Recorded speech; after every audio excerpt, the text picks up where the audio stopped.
Hello and welcome to the Our Connected World podcast brought to you by TE Connectivity. I'm your host, Michelle Dawn Mooney, and today we are talking about AI. Companies have heavily invested in artificial intelligence tools over the past several years.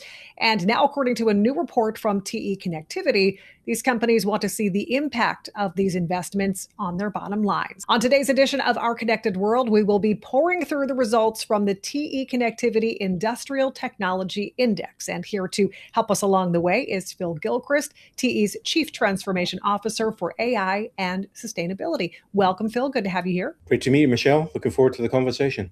Yes, you as well. And I cannot wait to hear about all of the survey results here. But before we do that, can you tell us a little bit about what you do at TE? So my role is to accelerate the discovery of how we leverage AI across our businesses, our functions, and our core processes.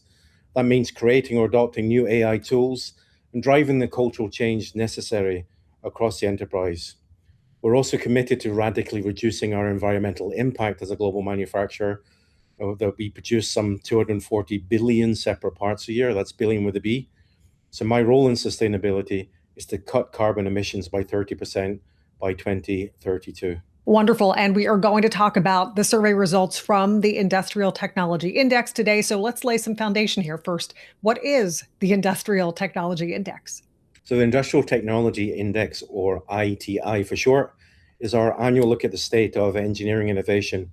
It's a third-party, independent research study that examines innovation culture within the industries shaping our world. And not surprisingly, this year's focus was on AI and how companies are integrating it into their innovation processes. We surveyed 1,000 engineers and business leaders across big markets like China, Germany, India, Japan, and the US. And this year, we wanted to get the global pulse of people working in critical sectors from wireless technology, the automotive industry, energy, and so on. So now let's dive a little deeper, because I know that AI integration, I'm sure, has gone up exponentially over the last couple of years. So talk about that, if you can, the current state of AI integration within industrial technology companies. And then with that, how is that playing out at TE? Yes, so the biggest takeaway this year is that companies have officially moved from the experimentation phase with AI.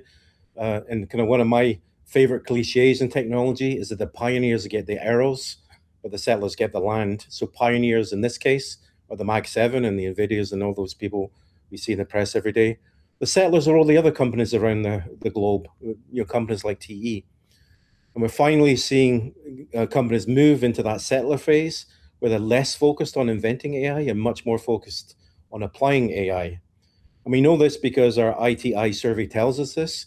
We found that 82% of companies have adopted AI to some degree, and an impressive 35% are using it extensively. And to put that into perspective, Michelle, that's a massive double-digit jump from last year, where only 22% were using it extensively.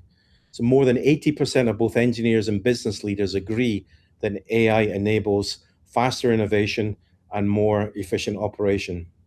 But to give you one example from TE's world, and one that's close to my heart, the area that's really emerging is AI's role in sustainability. Virtually all of our respondents, and when virtually all, I mean 99%, said they are using AI to advance sustainability goals.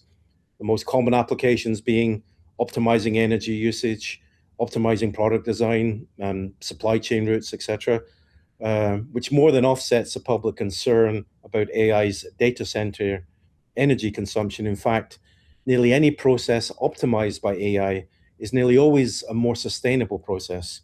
And the reality is that the biggest byproduct of poor inefficiency is wasted energy, which is, of course, antithetical to sustainability. And one of the most interesting things pulled from this year's report is that both executives and engineers seem to be drawing a line in the sand, so to speak, with AI now. They're saying, okay, it's been fun experimenting with this new technology, but how is this actually good for my business? And I also understand that for the first time in the 4 years of this survey, profits have overtaken innovation as a top business priority. Is that correct? Yes, companies are much more focused on achieving financial goals and pursuing, product innovation efforts. The theme this year seems to be, don't show me the tech, show me the business impact. we saw the share of business leaders ranking financial goals as their kind of top priority jump 20 percentage points. That's up from 46% to 66% year over year. And that's great. That's maturity, that's business reality. But interestingly, when it comes to measuring return on investment, it seems to be in the eye of the beholder. We found that engineers and business leaders often look at value creation differently. Some business leaders tend to focus on operational improvements, doing more with less, while engineers look for tools that help them to do their job more, effectively and efficiently, better products faster, so to speak. But in the end, it all leads to overall productivity and increased competitiveness, but the motivations are different. Just to elaborate a little bit more, while we are discovering new AI-enabled ways of working, we can learn from the past. We can learn from history. The survey shows that a great roadmap is to borrow lessons from the past automation efforts.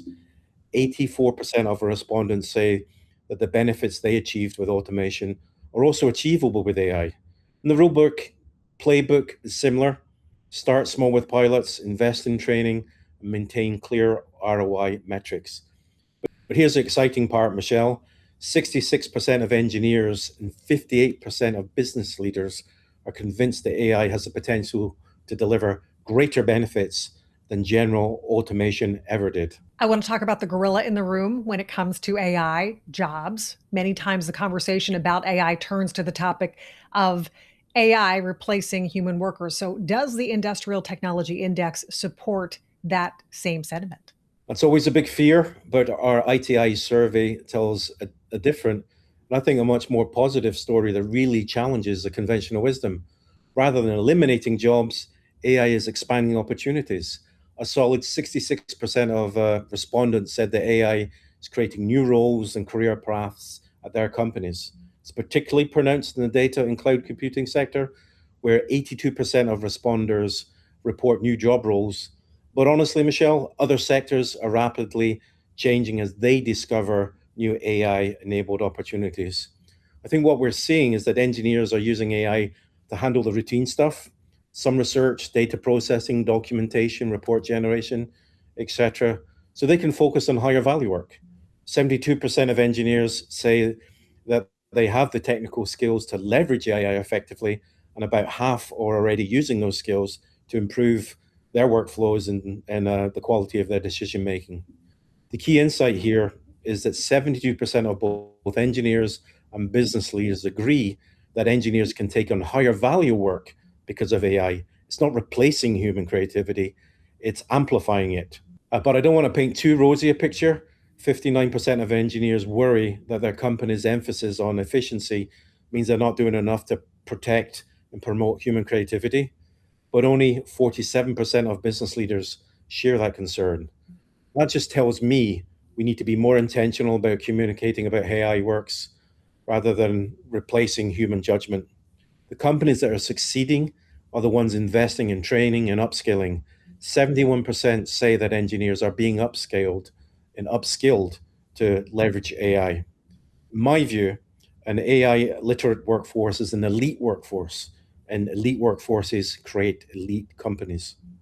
Phil Gilchrist, TE's Chief Transformation Officer for AI and Sustainability. Interesting results there from the Industrial Technology Index, and of course, AI playing a larger and larger role here. So I appreciate your time here and breaking it down for us, Phil. Thank you for being here. Thanks for the time. And we invite you to read the full Industrial Technology Index online at te.com/tech index. We will have that link in the show notes as well. I want to thank you all for joining us on Our Connected World, and be sure to subscribe to the podcast to hear more engaging conversations like the one you heard today. We hope to connect with you on another podcast soon.